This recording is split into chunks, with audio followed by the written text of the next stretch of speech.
We are moving together. Yeah, but if you steal money which is supposed to go into public use utilities, yeah, then you impoverish everybody else, and you become a force against life. You become a witch.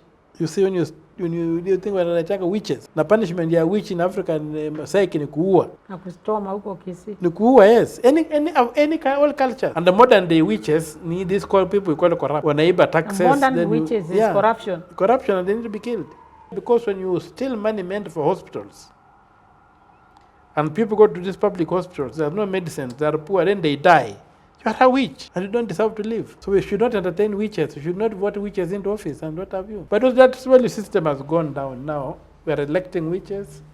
So we've got a government of witches, by witches, for witches. It's nothing else. There's a lot that can be done, but the El Nino thing and whatever, I think the El Nino rains have come, but the money I don't think is there. Most of the time, we use our disasters and our needs to steal from ourselves. So our leaders... When people are dying? Yes, you saw what happened with the COVID billionaires. Did they care? Did people die? Is anybody in jail?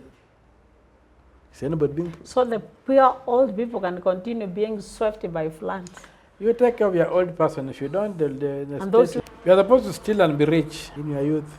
Okay. So when you are old, you're supposed to be okay. You're supposed to be okay. I think that's how they think. But they'll realize that poverty in old age is terrible. The country, if they can steal all those billions and the country is still running, this country is very rich. We just need to switch off the taps. So what are the poor Kenyans going to do? To switch off the taps. Someone was telling them we chase them and catch them and put them in the jail. Yeah, that is going to happen. I'm telling you. If you live to be 90 years, it will happen in your lifetime. It's going to happen, and I think another 20 years down the line, a lot of these fellows running around will be in jail. Which jail now? No, they'll be in jail, don't laugh. The Kenyan jail? Yes, they'll be in Kenyan jails. Because of the rule of law? The rule of law is going to succeed. A lot of people are now becoming poor. They have no options. They are going to ask the question, why did the rain begin beating us? These guys are going to go to exile. These witches? Yes, they'll go to exile, or they'll go to jail, or they'll commit suicide. Because there's a generational change coming. We have a very big hope in this country. I listen to the narratives, I listen to people talking. Nobody wants to be poor. But the thing is, you are saying when we are 90 years old, so... Yeah, I have 90 years, it's not too far. Wow.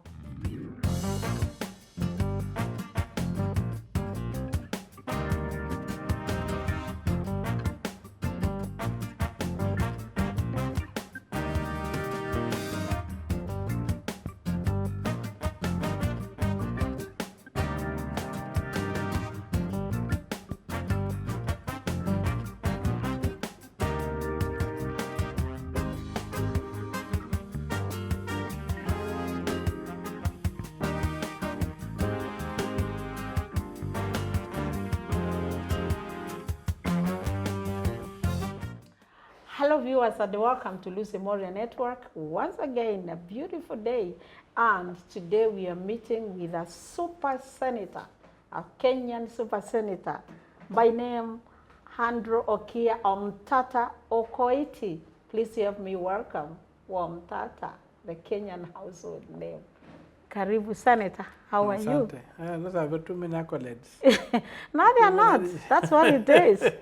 Every night you are in every Kenyan's sitting room. Yes. Last night we were showing you walking on the streets of Nairobi with exhibit. And I know so many children, even in Isiolo, a lot of people call themselves Omtatah. We thank God for it. Yes. Yeah. So Omtatah, I'm happy. Thank you for welcoming us to your office. And today we are coming to talk about, you have been talking about all rights, except the rights of the older persons in our country. And that's why we are here. We all know you are passionate about the rights of the people. Before we get there, tell us who Okiya Omtatah Okoiti is. Well, I'm a village boy. Grew up on a farm. Grew up in a clean environment. Grew up with a lot of space to play in. So I'm somebody you can't contain. So I was raised to be free. Oh. Yeah, so I'm a free spirit. Yeah. You can't even see my office is made of glass. You can see me from I anywhere. know. Yeah, I sit in a glass house. I know. Yeah, so I like my freedom. I have couldn't nothing even to hide. believe this is your office. When I walked in, I thought this is a waiting room, only to find Omtatah That's coming, right. and everyone is seated there freely, and they first come, first served, Yeah. no complaints. Before, as you served like 20 people, and you just came from Parliament. Uchokangi? Tutachoka kwa kaburi. Wow. Kaburi ni kulala tu day and night. So born as a village free boy.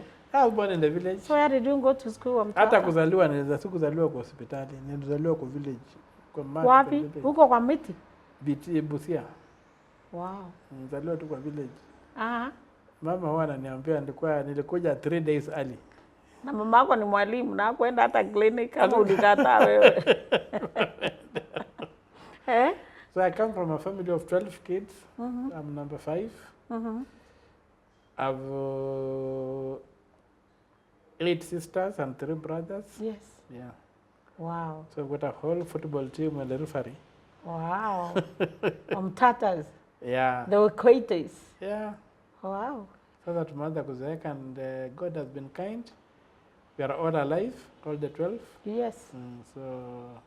Are your parents alive? No, my dad passed on Yeah. in 1991. Yes. But my mom is alive. She's about 86 years old. She must be very proud of you. Yes. Who wouldn't? She could be, but I think she discriminates because I've seen when my sisters go home, she gets very active for them and goes out of her way to make sure they are happy and whatever. When I go home, she's just normal. Amekuzoea. They just like that. So, Lakini wewe ni senator sasa, wewe ni wa kila mtu sasa. so yeah, even when I sit when she's making her rosaries and stuff, she's just there. So one time I asked her, why do you discriminate between the boys and the girls? Because all my brothers, when they come around, I don't see you getting excited, but your daughters, So she said, we are her neighbors, but the girls are the visitors. Oh, it's true. Si mumejanga kwa compound yake. Sasa wasichana waliolewa mahali ingine. That's true. She's right. Your mom knows what she's saying. When you Busia, you Kimanyala. So. Are you Manyala? No, Mahayo Mteso. Mahayo Mteso. Okay. So the village boy grew up like that with a mom who discriminates him. So how did you get to do what you do? Besides being the senator, you tell us how you came to be there. What did you do? I think at the beginning of your life? I had a grandfather who heavily influenced me in the way he did these things. And I imitated a lot of him, and he was a very, very devout Catholic. He even got a recognition by Pope John Paul. My grandfather and grandmother got a special commendation from the Pope. Wow. For being exemplary Catholics. So he had a big influence on me because he was a man who believed in fairness, he believed in justice, yes, and hard work. Yes. He didn't believe in shortcuts. Yeah. And his hard work paid off for him. Because he was semi-literate, self-taught, to read and write. He never went to school, but he taught himself by hanging around us who could read and write. And what used to impress me is that he was able in the 60s to import a tractor from the UK. Your grandpa? My grandfather, wow. illiterate as he was, and he could plow and do whatever. So. And he used to tell me a lot of things about life. My grandmother also might hang around, told me a lot, but my grandmother used to tell me a lot of stories. Even my writing, I owe it to my grandmother. Writing? I've written books. I've written 6 books. Oh, wow. So few people know about that. We didn't even know. They just know about the chain. Yeah. They don't know the literary artist that I am. Yeah. So that one I got from my grandmother mainly. Yeah. But the ethic of work and standing up Yeah. and social justice, I got it from my grandfather. And he used to tell me, you know what? Everybody has a duty to change the world. Wow. That is the gospel. This is the gospel. You have to change the world. You have to make it better. You are the salt of the earth. Yeah. You are the light of the world. Those are things he Wow. used to tell me. And then you could add and say, you know, it's not very difficult to change the world. Wow. Small things change the world. If you are walking on a road, even if you are wearing shoes and you see a thorn, and you pick that thorn and you break it and throw it away, You you have have changed changed the world. something, yes. For somebody who has no shoes, when he Yes, comes, he will not be yeah. injured. Yeah. But if you don't remove that thorn and the person gets injured, then you are responsible. So those are the kind of environment in which I grew up. And it began shaping my worldview. Then, of course, later on, I trained in seminary. I was training to be a Catholic priest. I went through the formation. Then I fell sick. I had to drop out. I struggled with treatment and got back. And so, in a way, it's anchored in my faith. Wow. And then, grandfather also used to tell me, do you know what? If only Adam and Eve had said no to the devil, we would be in paradise. Wow. So the power of saying no to nonsense, he planted in me a long time ago. The power of saying no to nonsense. Yes. That's one of my driving forces, and it is in the book of Genesis. Yes. If only Adam and Eve had said no, we would be in paradise. So those are the small things That made that you my up. grandfather used to tell me. And of course, my grandmother used to tell me, and it's even something I wrote about. My grandmother used to tell me, we used to have a lot of baboons and monkeys. In your compound. No, in the neighborhood. It was Yes. heavily forested. So the reason my grandfather used to grow a lot of maize. I'm not talking about my father much, because my father and mother were teachers. So their world never attracted me. And it was doing growth in my grandfather's world of growing things, of doing this, a dry tractor, and what have you. My father and mother were into chalk and what have you. And excellence. So it didn't attract me. Yeah. But my grandmother told me one time about monkeys. I said, you see these monkeys here, these baboons, these are human beings. But they refused to work. And so they ran away from the society of human beings who work, so they went to stay in the bush where they can get food. Because they were lazy. They were lazy. So if you don't work, you become a baboon. You have to go and look for free things, but you have to work if you want to remain a human being. That was my grandmother. So around that environment, I got that kind of formation that today influences a lot of things that I do.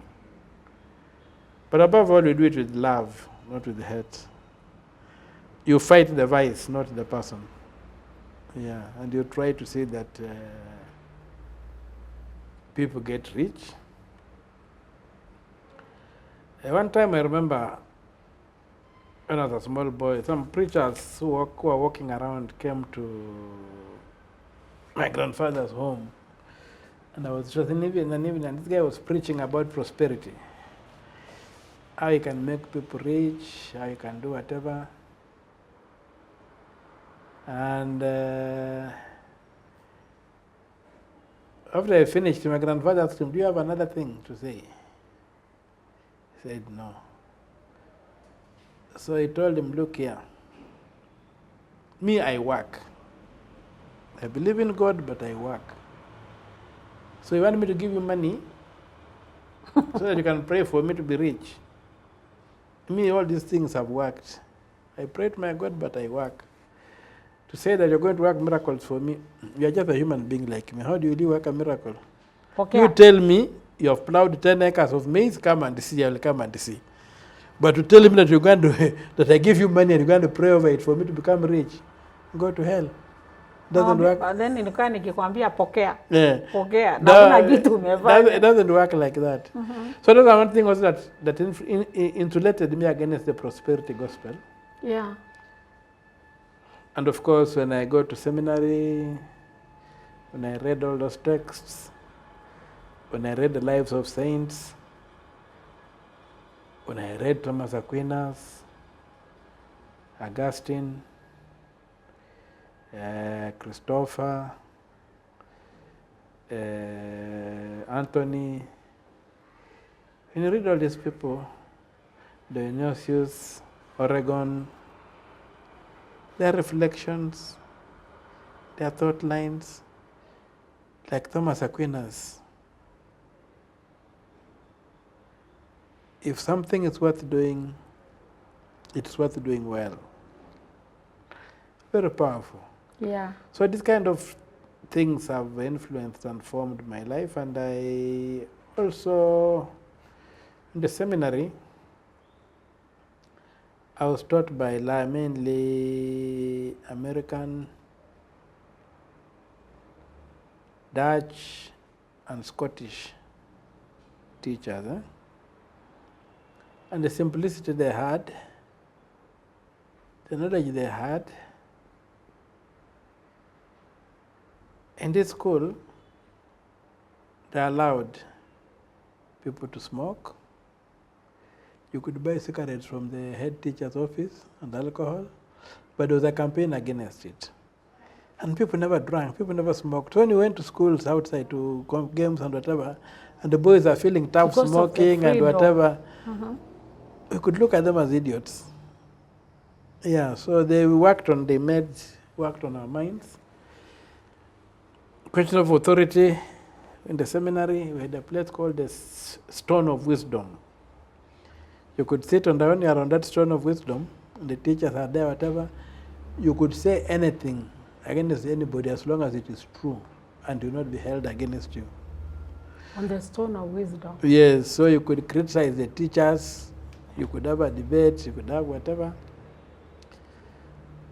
So, where was this seminary, in Busia or Nairobi? In Kakamega, Kakamega. Okay. There was St. Peter's Seminary in Mukumu. Then we had Tintinya College in the border of Kapsabet, around the Kapsabet. So all these values got infused in us, and I also benefited from that. Yes. And so with these teachers, these missionaries, they led a very simple life. They led a very simple life and a pious life, so that it also influences you to try and realize that the purpose of life is more than just. It's more than riches. It's more than yourself. More than money. Yeah. More than power. It's about participating in God's creation. Purposes. Yeah, like suppose participating in God's creation. And as I told you, my grandfather used to say, live the world better. Now, when I went to seminary, I began understanding when reading these things. Making the world better than you found it. Yeah. Christ came so that you may have life and have it in its abundance. Yes. How are you participating in that abundance of life? How are you helping everybody else have the abundance of life? So the whole thing at the end of the day is to create, and when I go back to traditional African religion, whose purpose is not to go to heaven, but to create conditions on earth that allow life to thrive. That's what you also try to do, make sure life is thriving. Yeah. Why should somebody be living in squalor? A human being living in squalor because you have stolen money that would have given him clean water. In a cave. Yeah, things like those. So we can deal with poverty. We can work, create wealth, be rich without stealing. You see? So that's what we think. And when you work and become rich without stealing, you make many other people to prosperous. Yes. Because as you rise up, you don't rise alone. Wow. Because you're not stifling anybody. You are a team. Yes. You may be the team leader, but behind you, you're creating a job, you're put up like there, a hotel somewhere, you're employing people, you're doing whatever. You have come with we people. Are moving together. Yeah, but if you steal money which is supposed to go into public use utilities, yeah, then you impoverish everybody else, and you become a force against life. You become a witch. You see, when you think when I talk of witches, Na punishment ya witch in Africa Masaiki ni kuua. Na kuchoma huko Kisii. Ni kuua, yes. All cultures. Even European cultures, when they had witches. Even the one witch is not Yeah. Luya anyway. It's a So Kizungu. a witch were to be killed. And why were they killed? Because witches represented forces against life. And the modern day witches need these people we call corrupt. Wanaiba taxes. Modern witches is corruption. Corruption, and they need to be killed. They need to be killed. The consequences have to be there, because when you steal money meant for hospitals, and people go to these public hospitals, there's no medicine, they are poor, then they die. You are a witch. And you don't deserve to live. So these big people are driving big vehicles, doing whatever, and have stolen money. Those are witches. Wachawi. Na dawa ya mchawi ni kuua. So we should not entertain witches. We should not vote witches into office and what have you. But that's where the system has gone down now. We are electing witches. So we've got a government of witches, by witches, for witches. It's nothing else. Government of witches, by witches, for witches. Yeah. So Moesh, that's what motivates you. My faith. Your faith. Yeah. And imagine I met like 2 people last week, and they were all like, they owed everything to their grandparents, where they learned from them. That means the children given the opportunity, and that is what is lacking today. When we leave our older parents, grandparents in reserve, tunaenda na watoto. So they really feel denied. Yeah. Yeah, I think grandkids, they are more closer, they are more free with their grandparents than their parents. It's true, even me, I used to fear my mother. So they are close, and also the grandparents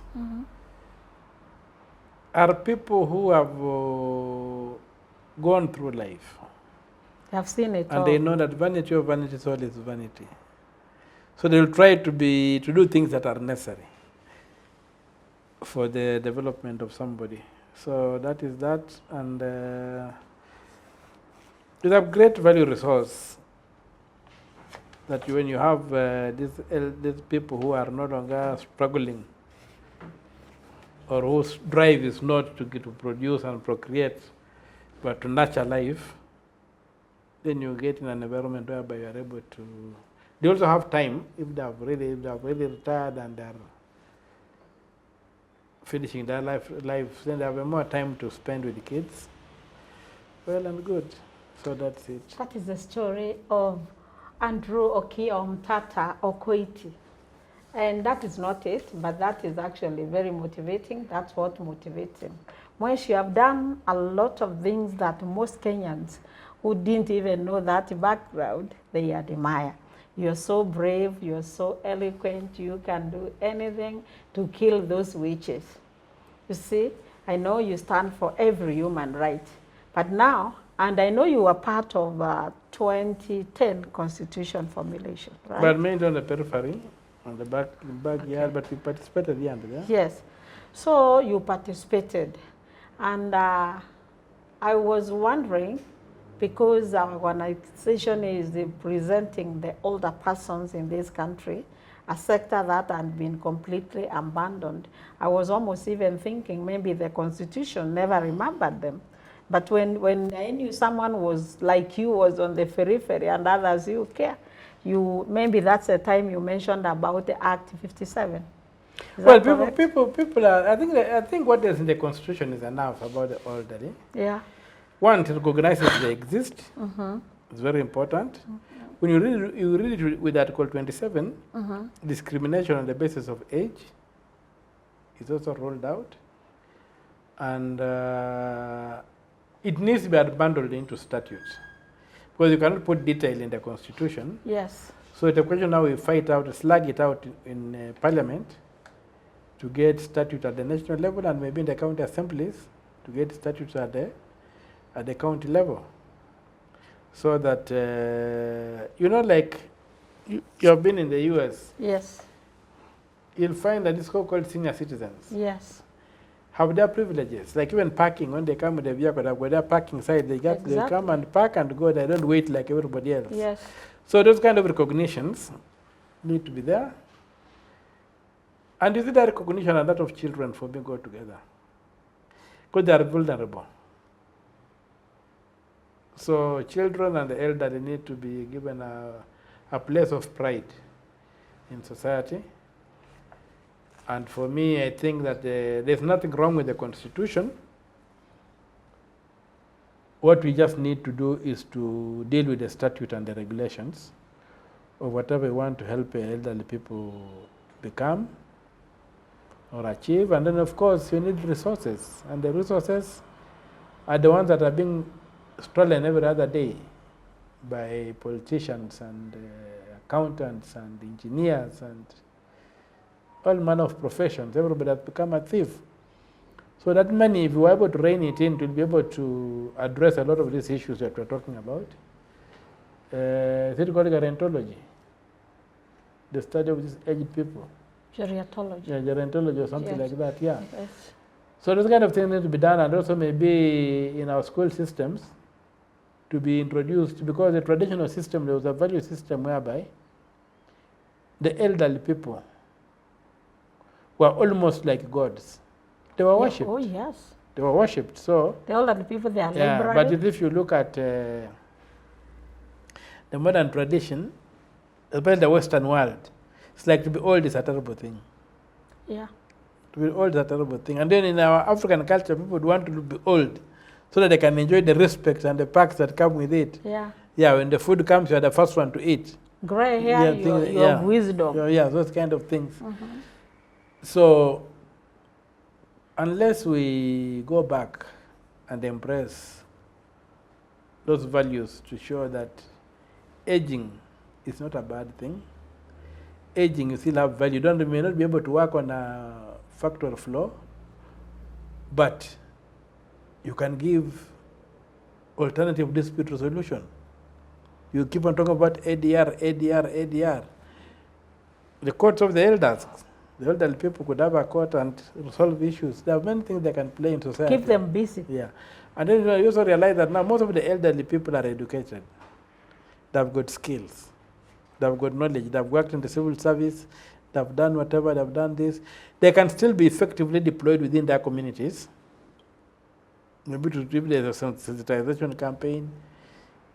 All those kind of things to be done. Advisory committees. Yeah, committees to be able to oversight things. The elders can do a fantastic That's job. an involvement which is mentioned in the Constitution. Yeah. They should participate. Yeah. But do they do it? They don't. Are they allowed? Are they now? Well, I think the problem goes back to unbundling the Constitution Yes. into statute, and that's where people like you and me and everybody else have an obligation to come up with statutes or acts of parliament and statutory instruments that operationalize Article 57 of the Constitution, Yeah. that breathe life into it. That are clear. Yeah, so that it's possible to do what we want to do, because the old are the only people we discriminate against and we become. You can discriminate against a white man, you can never be a white man. You can discriminate against a woman like me, I can never be a woman. You can be discriminate against men, you can never be a man. Yeah. You can discriminate against Indians, you can never be an Indian. Ethnically, you can discriminate against a Luo or a Kikuyu or a Luo, you'll never become them. But an old person, you will become. Everyone will. Yes, so there are only categories to discriminate against whom we become. So it's very important to prepare for yourselves. Like, if you know a criminal, you spend time building good prisons. So that the day you are thrown into that prison, you have got a bed to sleep on. So we are all candidates. Yes. Aging starts from the day you were born. Yeah. And everyone is a candidate of becoming an older person. Yes, so we must then prepare. We prepare when we age, where shall we go? And it's something that if our children see us treat our elderly well, they'll treat us well. Like if you beat your parents, if you fight your parents, your children are going to fight you. Because they are watching. But if you revere your parents, your children will revere you. True. Yeah, I've seen it happen. In my lifetime, I've seen it happen. I have to. Yes, so why don't we then create that reverence so that society can have examples that the elderly are treated well? If we go to a place, we secure the elderly, and we secure children. Like me, I don't like the idea of people telling children to stand up in vehicles. I would rather wazee wakikupita. I would rather an elderly person akae, na mtoto pia ambao who is vulnerable akae, na mimi mwenye who is able, I stand. Lakini mambo kwa mshanga watoto saa yote sipendi hiyo jambo because the children are weak. Hata kwa kanisa. Children are weak. Songeeni. Yeah, children are weak. And we are giving, and what are we teaching them? We are teaching them that the strong have their way. It's true. And that's why you create so a very, then very when bad... I grow up, I will never move for any child. Yes. Yeah. So if we treated children like time for eating, can't let the children eat. They was there, and the children eat, and then the bodies come. You will create a very stable society, which knows that when you are in a position of strength and well-being, you carry everybody else along. Moish, now do you think part of deviating from our cultures, of which we have almost ignored, we just photocopy from whatever comes, do you think that could have affected our systems of the way we treat our culture is not static. And values can be infused in any culture. Cultures change, cultures move, but you can move with them. You see. Like you've seen people who don't even want to associate with their parents. They're ashamed of them because they are illiterate. Oh, yeah. Horrible things. I've seen terrible things happen. But at the end of the day, we must know that we are going to become old. We must know that we are going to depend on others. And we must know that when we were small, somebody also took care of us. So that love and care for each other, creating the conditions which are necessary, that are stable, that allow life to be transmitted effortlessly, is what we should do in society, so that we get quality life for everybody. Let us have plenty when you go in the Lord's Prayer. It's all there. So Moish, I'm glad we agree that older persons and young children, they are vulnerable. Yeah. And they need special treatment. I like that. I've always said that. When, like during times of crisis like now, we've had floods, we have had people being killed, during this crisis, which will continue until January. Now the position of children, maybe mothers who are strong can run with their children. What is the position of our older persons? Just bearing in mind that just before El Nino, we were told money was set aside to encounter the crisis when it comes. How much of that has been, I'm asking you now as a legislator. I'm not asking you now like the Okiya Omtatah of Busia. It is someone who is in the those comments being made, and now we are saying we don't even know where our older persons now in Mombasa, I know this and where the floods are like carrying people, because definitely strong people will run and carry the children and go. What's happening? I think the government doesn't have a social doctrine. Even right now, you have seen don't go to El Nino. Right now, you have seen them raising prices of everything. You know, could even have a voucher system where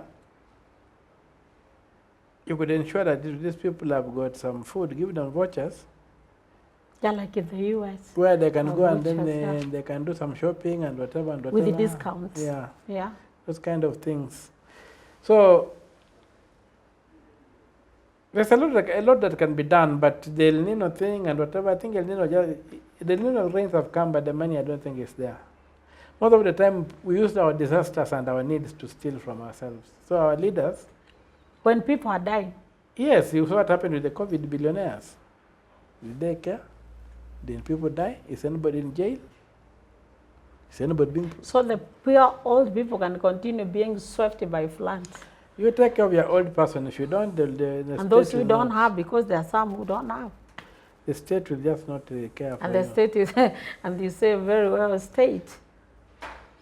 But you see, we need to put some legislation. They like even right now, if you need to hold the state accountable, That's You it. cannot. You cannot. Yeah, because there's no legal Following framework. which act, following which There are no law. legal frameworks for Yeah. to demand And then, this. Moishi, I'm wondering why all this has happened. It is long overdue. Almost 65 years of independence. All these constitutions we've had even before and now. And how comes? It's only the older persons. Were people thinking they won't grow old in this country? You are supposed to steal and be rich in your youth. That's your old. Oh, okay. I So think when you are old, you're supposed to be okay. you are supposed to be okay. I think that's how they think. But they'll realize that poverty in old age is terrible.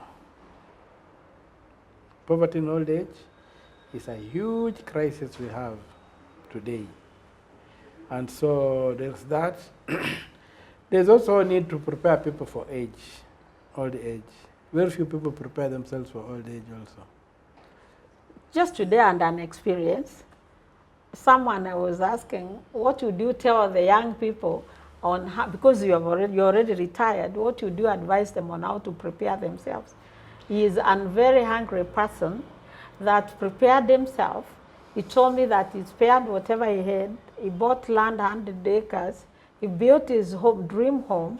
He kept cows and the life he wanted.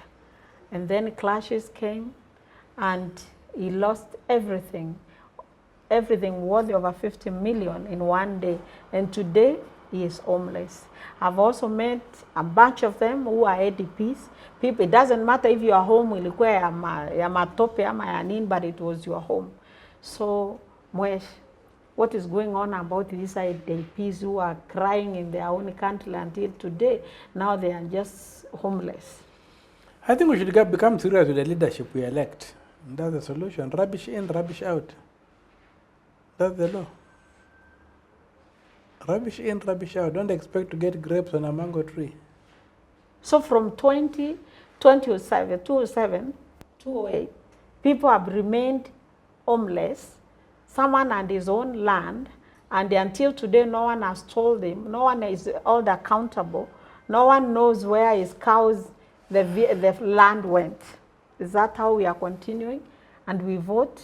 How many times have we voted since then? This is the 50th time. No, but you choose the way you choose. You don't listen. People don't listen to sober reason. People are mobilized around ethnicity and handouts. So what do you do? So much, is there hope of changing that? Hope is there. Women are giving birth every other day. Generations are coming which will not allow that. So we wait until someone is born. So for us, actually, we will be out. What can you tell the Kenyans on that? Which hope? What hope can you give to Kenyans? Rule of law. If we uphold the law, we go back to paradise. If we don't uphold the law, we stay in Babylon. But even the rivers of Babylon might dry at this rate. The floods of Babylon might not be long with us. So we must get back to, like Nehemiah, we need a Nehemiah to lead us back to Jerusalem, out of Babylon, back to Israel. So this is what I think we need to be occupying ourselves with. The rule of law, the rule of law, the rule of law. The rule of law, the rule of law, the stealing continues, the stealing, corruption continues, the witches continue. Mweshi, now, what is your parting shot on this? Because now at least, not the hope. Can you give Kenyans that hope? Tell them. It's a country, if they can steal all those billions and the country is still running. This country is very rich. We just need to switch off the taps. So what are the poor Kenyans going to do? To switch off the taps. Someone was telling them we chase them and catch them and put them in the jail. Yeah, that is going to happen. I'm telling you, if you live to be 90 years, it will happen in your lifetime. It's going to happen, and I think another 20 years down the line, a lot of these fellows running around will be in jail. Which jail now? No, they'll be in jail, don't laugh. The Kenyan jail? Yes, they'll be in Kenyan jails. Because of the rule of law. The rule of law is going to succeed. A lot of people are now becoming poor. They have no options. They are going to ask the question, why did the rain begin beating us? These guys are going to go to exile. These witches? Yes, they'll go to exile, or they'll go to jail, or they'll commit suicide. because there's a generational change coming. We have a very big hope in this country. I listen to the narratives, I listen to people talking. Nobody wants to be poor. But the thing is, what you are saying, when we are 90 years old, so... Yeah, we have 90 years, is not too far. Wow. Time runs very fast. Give birth to a baby today, tomorrow you'll hear is 5 years, anaenda shule, ndio huyo anataka secondary school fees. Then anataka kuwa senator. Life runs very fast. So as we finish, Moyesh, how did you decide to go to politics, to be a senator? You're already doing a lot of good work without even being in the dirty politics. Wow. No. Politics is not dirty. It's dirty people are in politics. Politics is not dirty. So how? Politics is how things are decided. That's what people say. No, they say retrograde. It's dirty people are going into politics. Now, politics is a noble profession. Politics is how societies are governed. The societies are organized. How resources are. Yeah, distributed. Yeah. So politics is an extremely important thing. That's why Plato said something like, if you don't get involved in politics, you'll be ruled by people lesser than you are. True. You see. So politics is a noble. It's just that good people have kept off. Crooks have gotten in. So when did you decide you wanted to be Senate, and why Senate? There are many other seats. Senate. So I'm talking about the Senate because it's a more deliberative house. It's small, it's more deliberative, it looks after counties. I believe in devolution. It has the power to impeach the president, to try and impeach the president. So I got that admiration from them. The impeachment part?